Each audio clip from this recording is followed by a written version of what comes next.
What's up, class? Welcome to Mr. Boyette's ABE science videos. Today we're going to be talking about the digestive system and its role in digesting food. So the other week we talked about plants and how plants get their food through photosynthesis. However, biological organisms that require, more substance, like human beings, dogs, cats, basically anything in the animal kingdom, there's a different process by which they need to get their food. Now, they're called consumers, and consumers, we'll talk a little bit, just basically means that they need to eat food to survive.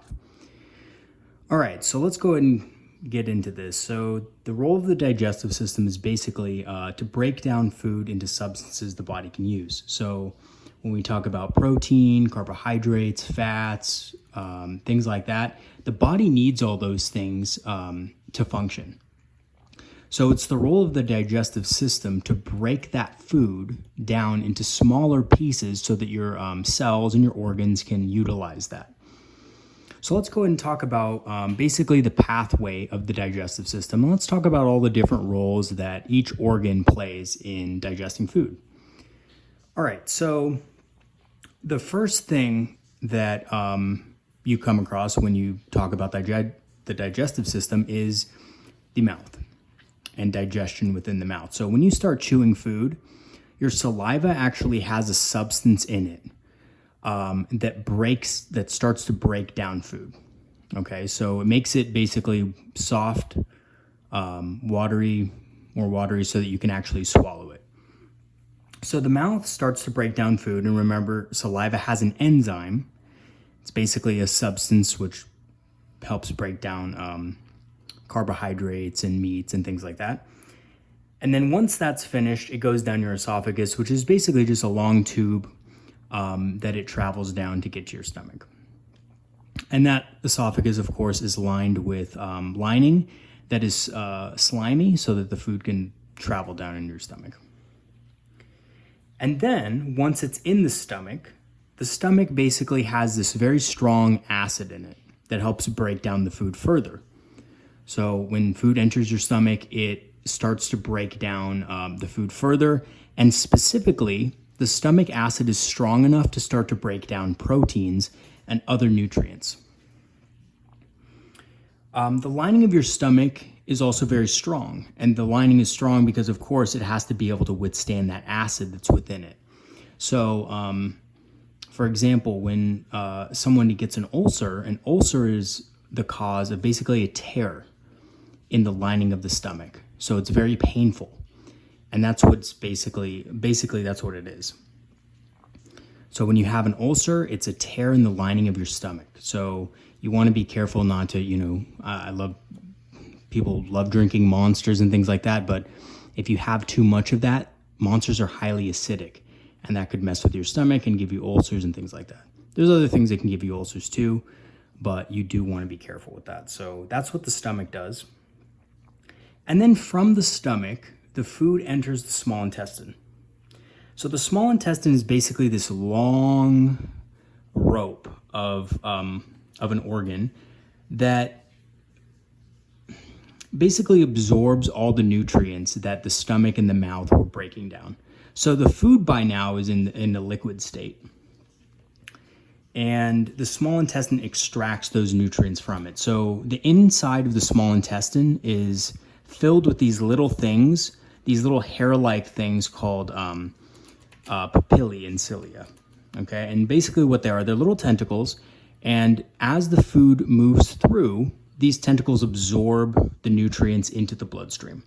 So then, of course, as we know, the bloodstream circulates throughout our body, and that's how our body gets most of our nutrients, by circulating that. Now, there are two other organs which are critical in digestion, and those are the pancreas and the liver. So although no food travels through these organs, they secrete substances in the form of enzymes and bile and things like that. So the liver produces bile, and the pancreas produces several substances that helps break down the food that we eat. So it also plays a big role in being able to break down fats. So if you have a lot of Well, if you have, if you eat something and it goes into your small intestine, and you have fats that need to be broken down, the pancreas and the liver are going to be responsible for doing that. They're going to help the small intestine absorb those nutrients. But the pancreas and liver do other things. For example, the liver cleanses out toxins, is very helpful in cleansing out toxins. And the pancreas produces something called insulin. So this might be on the GDs, and you have to understand that insulin is what controls the body's sugar levels. So if you know somebody with diabetes or know what diabetes is basically when the pancreas stops producing insulin. And it's hard at that point for the body to control people's sugar levels. So that's why people with diabetes need to be very careful with the amount of sugars they eat. So yeah, with diabetes, pancreas is big. So it produces insulin. People who have diabetes can't produce insulin and therefore need to take insulin in other ways through medication. All right, and lastly, once it's finished being absorbed through the small intestine, it goes to the large intestine. So the large intestine doesn't actually absorb anything except for really water. So when the undigested food material exits your small intestine, it has a lot of excess water. The process of digestion really takes a lot of water. So the large intestine doesn't want to waste it, so it reabsorbs it back into the body. So all that excess water is reabsorbed normally.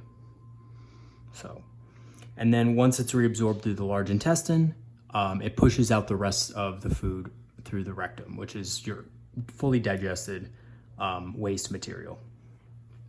And that's basically the process of the digestive system, the different parts of the digestive system, etc. So what you need to know for the GD, as far as this goes, is you need to know what each organ does. So they might ask you a question on the role of the pancreas in digestion, and you'd have to be able to answer that question on the GD. So they might say, what role does the liver or the pancreas play in digesting food? And you would have to say, well, the pancreas and liver secrete substances to break down fats and other nutrients and to help with the absorption of nutrients. Okay, or something along those lines. The words might change a little bit, but it'll be essentially the same thing. All right.